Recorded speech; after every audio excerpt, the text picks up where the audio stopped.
There's a particular violence in having one's pain go unseen, their cry unheard, their voice shut down.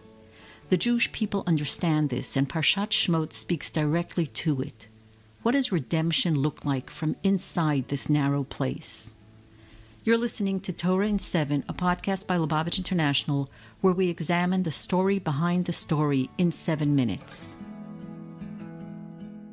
First, a brief summary. Parshat Shemot opens the book of Exodus with the rise of a new Paro who, says the Torah, does not know Yosef and enslaves the Israelites through brutal labor.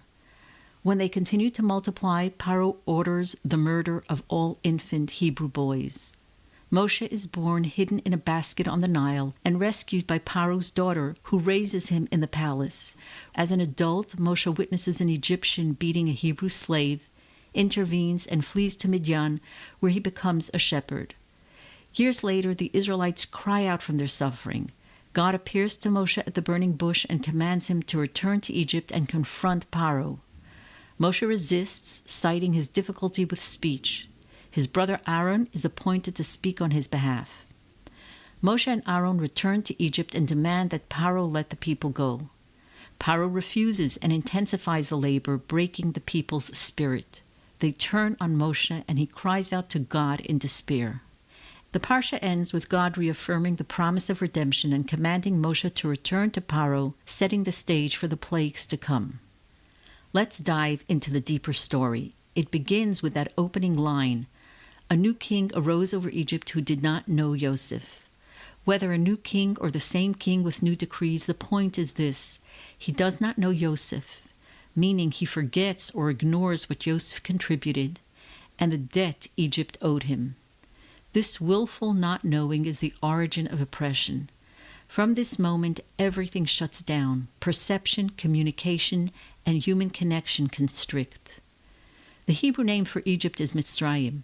Hasidic teachings connect the name Mitzrayim to the idea of Meitzarim, narrow places, pressed in, distressed.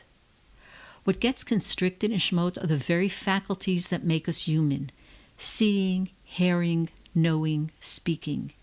These terms recur throughout the Parsha, and as Aviva Zornberg observes in her book, The Particulars of Rapture, exile is not only geographic displacement or physical persecution, but the erosion of our capacity to perceive and articulate reality. The Torah puts it starkly. The Israelites groaned, vaye'anchu, under their bondage, and vayizaku, they cried out. Anacha is a groan, a pre-verbal sound, not language, not speech, but raw, wordless pain. Za'aka is an inarticulate sound of anguish. And this is what the narrow place does. It strips language from the oppressed and shuts down their capacity for dibur, creative, meaningful speech. It is made sarim, constriction at its worst. This is where Shemot begins, with a persecuted people, unseen and unheard, and as language erodes, the channels close. Then Moshe appears. The Torah says Moshe grew up and went out to his brothers and saw their burdens. And he saw an Egyptian beating a Hebrew. He turned this way and that, and saw that there was no one. 3 times in 2 verses, Moshe looks. He sees their suffering. He sees there is no one to defend them. And this seeing is what cracks an opening in the shutdown. Now God responds. He appears to Moshe in the burning bush. "I have seen the affliction of my people," he says. "I have heard their cry. I know their sorrows. I see, I hear, I know." These words become the vocabulary of redemption.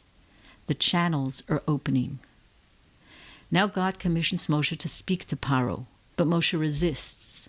The Midrash describes a 7-day dialogue where God tries to convince Moshe to speak to Paro, to the people. But Moshe says, "I am not a man of words. I'm kvad peh ukvad lashon," heavy of mouth, heavy of tongue. Moshe embodies Egypt's constriction. His blocked speech isn't merely an impediment. It's the metaphysical condition of exile itself. He cannot speak. So God tells Moshe, "Anochi ehyeh im picha," I will be with your mouth. And the commentaries note that Shechina medaberet mitoch grono. God's words come through Moshe's throat. It is Moshe's speech constriction that makes him the purest channel for divine speech because there is no ego interference. We'll see the irony unfold in the coming weeks as the one who says, "I am not a man of words," becomes Moshe Rabbeinu, Moshe our teacher. The man whose words are in exile becomes the speaker whose words redeem Israel. When we get to the book of Dvarim, Deuteronomy, we'll read its opening lines. These are the words that Moshe spoke to all Israel. Moshe not only speaks the law, but the entire book is his own narrative. Parshat Shemot is only the beginning of the Exodus story, but it begins critically with a turning of the head to see what no one else sees. God responds that he will be there even especially in the narrowest place, the most constricted place where the groan becomes a prayer that God hears and exiled words become words of redemption. There's so much here that speaks to our personal lives. Feeling unseen and unheard often sits at the center of what breaks down in our closest relationships. But it's especially timely for the Jewish people as a whole, because we're living in our own Meitzarim now. Over these past 2 years, we've gone unseen and unheard by a society that, like Paro, behaves as though it no longer remembers its debt to the Jewish people.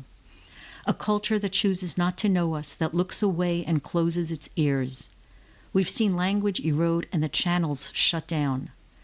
From Parshat Shemot, we learn that liberation starts with one person willing to see, to hear, to know. We've met these people, the ones who brave the noise and the cost to speak up, opening cracks in the constriction, in the narrow places through which redemption can begin. That's one takeaway from Parshat Shemot.